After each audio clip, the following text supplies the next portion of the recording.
আল নাসেরের হয়ে আরও একটা ম্যাচে ক্রিস্টিয়ানো রোনালদো পেয়েছেন গোলের দেখা। পর্তুগিজ মহাতারকা আজ আল নাসেরের ম্যাচটায় গোল করেছেন। ম্যাচের প্রথমার্ধের যোগ করা সময়ের ১০ম মিনিটে জালের দেখা পেয়েছেন ক্রিস্টিয়ানো রোনালদো।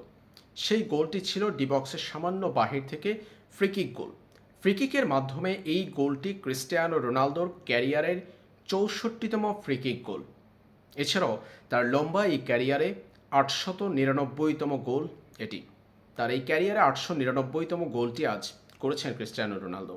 সেই ৮৯৯তম গোলের মধ্যে ৮৯৯টা গোলের মধ্যে ক্রিস্টিয়ানো রোনালদো স্পোর্টিং লিসবনের হয়ে করেছেন ৫টি, ম্যানচেস্টার ইউনাইটেডের হয়ে করেছেন ১৪৫টি, রিয়াল মাদ্রিদের হয়ে গোল করেছেন ১৫০টি এবং জুভেন্টাসের হয়ে ১০১, আল নাসেরের হয়ে গোল করেছেন তিনি ৬৮টি এবং পর্তুগাল জাতীয় দলের হয়ে ক্রিস্টিয়ানো রোনালদো গোল করেছেন ১৩০টি।